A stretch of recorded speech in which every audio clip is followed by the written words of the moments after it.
Chapter 1. The Room. They say you can't be in two places at once, but I was trying. Every day, every breath, I was a man split in two, a ghost haunting his own present.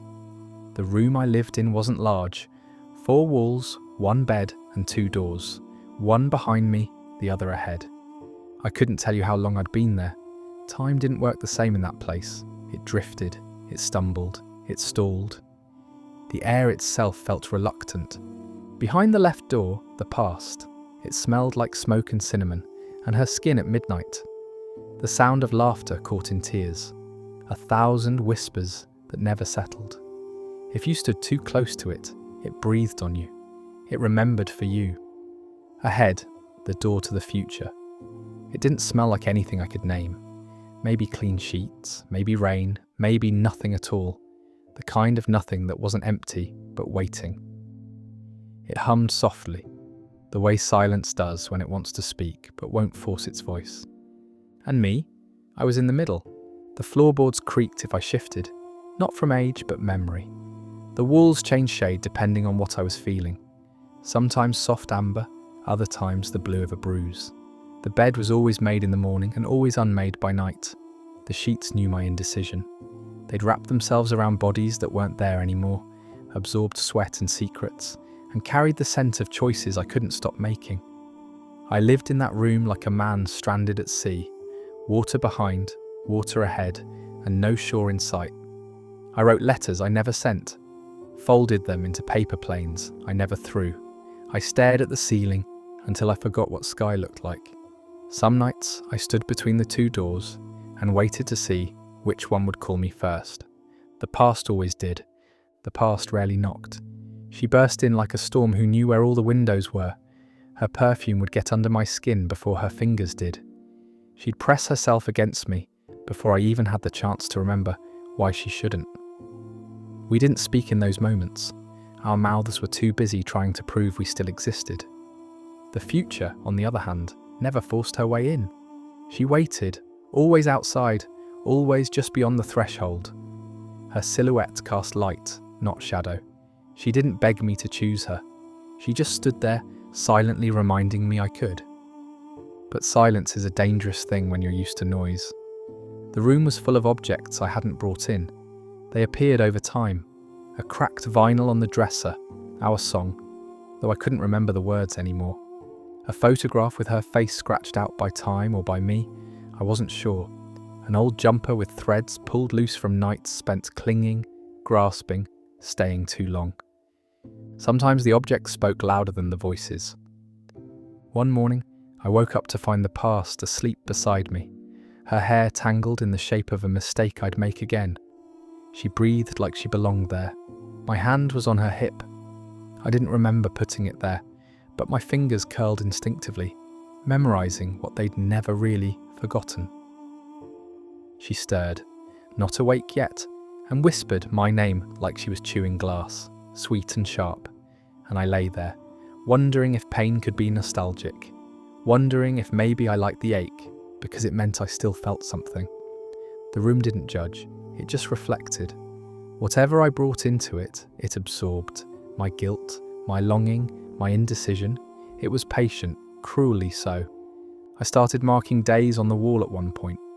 Just scratches, nothing elaborate. A tally of time spent uncommitted, but the marks faded by morning, as if the room wanted me to forget how long I'd been avoiding the choice. I talked to myself. Not out loud, not always, but in my head there was a voice, rational, tired, pleading. You can't keep doing this. But then she'd come back, the past, wearing nothing but yesterday's smile and a bruise I gave her. She'd straddle me without warning and kiss like she was trying to drown the voice in my head. And I'd let her, because pain feels a lot like passion when it's dressed in memory. Afterwards, I'd sit at the edge of the bed, shoulders hunched, staring at the closed door to the future. She was always there, I knew it, waiting. But I never moved, not right away. The pull of familiarity is magnetic. It makes statues of men who once ran marathons. It convinces you that staying still is safer than stepping forward. Sometimes I'd get up and approach her door. My fingers would hover over the handle, but then I'd hear the past shifting in bed, her sigh like the sound of an old record spinning in reverse, and I'd step back into bed, back into her arms, back into what I already knew how to break. There was a chair in the corner. I called it the watcher's seat. On nights when I couldn't sleep, I'd sit in it and watch myself in the mirror opposite the bed. I didn't like what I saw, not just because I looked tired, though I did, but because I looked haunted. Like a man who'd been halfway to healing 100 times and still chose to bleed. One night, I tried speaking to the future. "Why don't you come in?" I asked the closed door, and she answered, though her voice came from inside me, not beyond. "Because you haven't made room yet." It stunned me, not the truth, but the fact I knew it was true. I wanted to argue, to say I wasn't holding on, that I just didn't know how to let go. But there's a difference between being unable and being unwilling. And I think, deep down, I knew which one I was. The room gave me everything except peace. Comfort, yes, even moments of clarity. But never peace, because peace doesn't live in limbo. It needs direction, a door chosen, a past mourned, a future embraced. And I wasn't ready for any of that. I tried rituals, burning old letters, meditating, rearranging the furniture.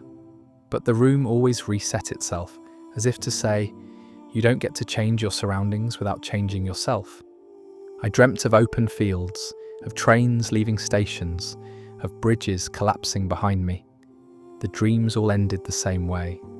Me standing at a threshold, watching something disappear, unsure if I was the one leaving or the one being left. The past once told me, during one of her softer visits, "You don't love me, you love how I made you feel." She wasn't wrong, but neither was I for missing it. Because feeling something, even destruction, is easier than feeling nothing. And the future, she never made me feel like a god. She didn't raise her voice or her body. She just stood there, an invitation. No promises, no fireworks, just the terrifying possibility that she might actually be good for me. That's what scared me most. I wasn't sure I deserved good, so I stayed in the room. Sometimes crying, sometimes fucking, sometimes numb, always deciding, never choosing. Until one day I woke up and neither door opened. The room was silent, still. The past didn't come, the future didn't knock. And I realised they'd stopped waiting.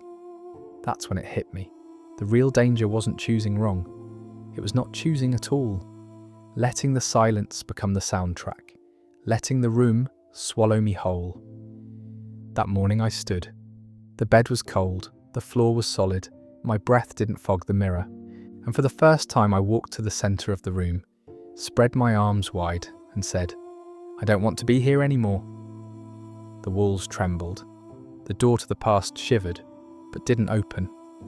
The door to the future gleamed like a blade in sunlight, and for the first time, I took one step forward, just one.